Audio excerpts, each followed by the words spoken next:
حضرت ابو الحسن رحمتullah تعالی علیہ حضرت معاذ ابن جبل رضی اللہ تعالیٰ عنہ کے پاس بیٹھا کرتے تھے۔ فرماتے ہیں ان سے جو پیار بڑھا تو پھر میرا مصلی سے بھی بڑھ گیا۔ تابعی ہیں، فرماتے ہیں صحابی رسول سے محبت ہوئی تو ذکر سے بھی ہو گئی، پھر درود شریف سے بھی ہو گئی۔ محبت ان سے بڑھی تو پھر اللہ نے مسجد کا پیار بھی بڑھا دیا۔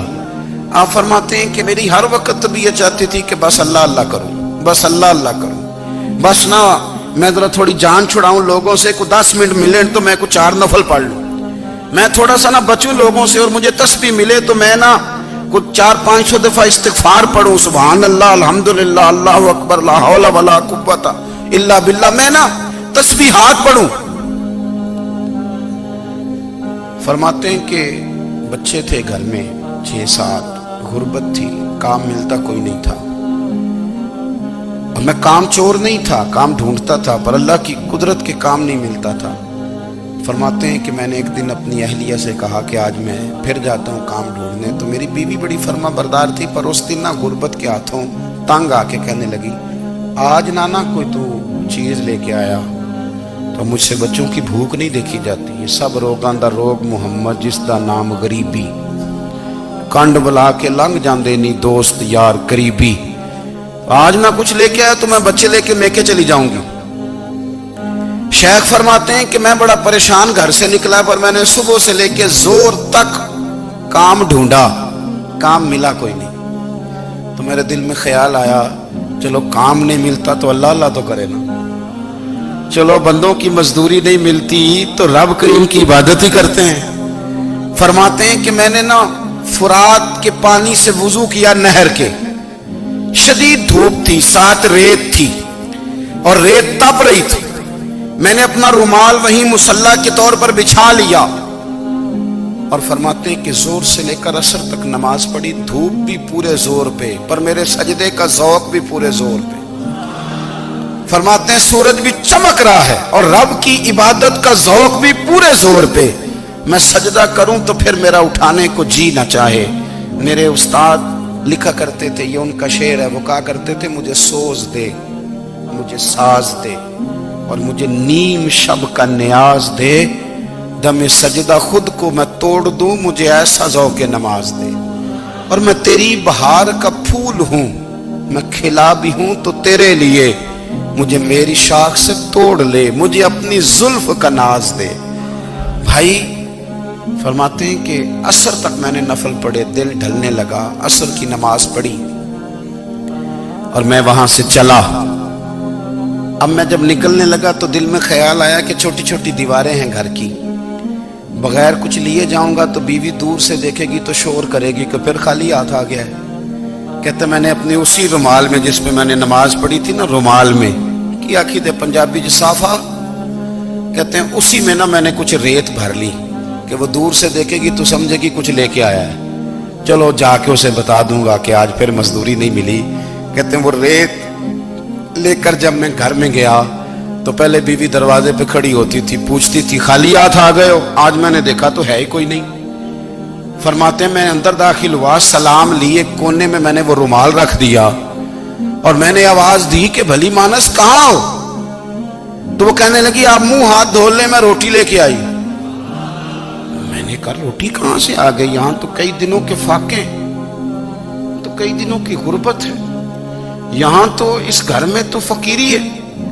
فرماتے ہیں کہ وہ روٹی لے کے آئی اور اس وقت کی جو موجودہ نعمتیں تھیں، سمجھ لیں سلاد، اچار، ہر چیز ساتھ لائی۔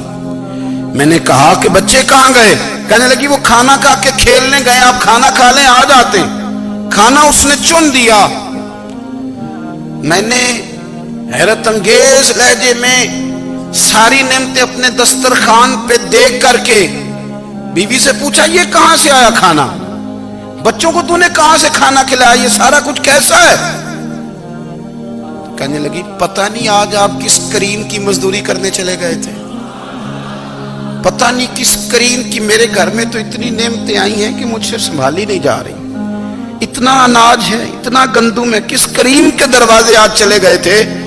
یہ کہتے کہتے وہ اٹھی اور اٹھ کر کے کہنے لگی پہلے بڑا کچھ آیا تھا، اب کیا لے آئے ہو؟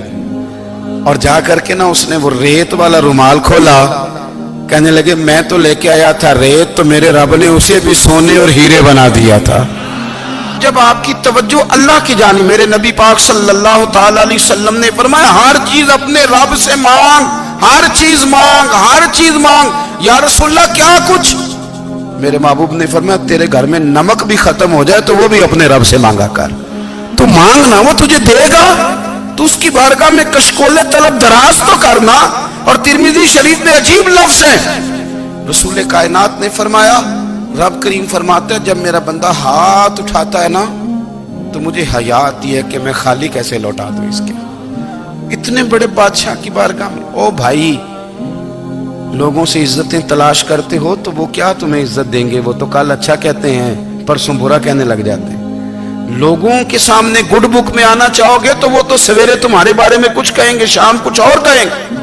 اپنی روحانی زندگی آباد کریں، اپنے مسلح کو وقت دیں، اور دنیا سے چھپ کر اس موبائل کو بند کر کے اور اپنے آپ سے بھی چھپ کے اور تنہا ہو کے چھپا کے سارا کچھ اپنے آنسو اپنے رب کی بارگاہ میں پیش کریں، اس کے حضور حاضری دیں۔ سنو نا ترمذی کی حدیث، اور اسے یاد رکھنا، نبی پاک علیہ السلام نے فرمایا اپنے دکھ لوگوں کے سامنے نہ بیان کرنا، سیٹھوں نوابوں کو نہ بتاتے پھرنا، دنیا داروں کے سامنے جا کے نہ رونا کہ میں تکلیف میں ہوں۔ فرمایا اگر دنیا داروں کو دکھ بتاؤ گے رب تمہیں کبھی غنی نہیں کرے گا۔ اور لوگ ہیں کہ الٹا مذاق اڑائیں گے آپ کی، جس سے بڑی پکی یاری ہے نا، پکی، وہ تب تک پکی ہے جب تک آپ نے 50,000 مانگا نہیں، اور جس وقت آپ نے کہہ دیا کہ میں مجبور ہوں میری مدد کر تو پھر ختم ہو گئی دوستی۔ لوگوں کی تعلقات آپ کے ساتھ تب تک ہیں جب تک آپ ان سے کوئی ضرورت وابستہ نہیں کرتے۔ کریم محبوب فرمانے لگے بندوں کے سامنے دکھ نہ بیان کرنا، اللہ تجھے کبھی غنی نہیں کرے گا۔ تو اپنے دکھ اپنے رب کو بتا، تو دعائیں مانگ، تو اس کی بارگاہ میں حاضر ہو، تو اس کے حضور عرض کر۔ فرمایا اپنے دکھ اپنے رب کو بتا، وہ جلدی کرے یا دیر سے کرے تجھے ساری دنیا سے بے نیاز کر دے گا، تجھے کسی کا محتاج نہیں رہنے دے گا۔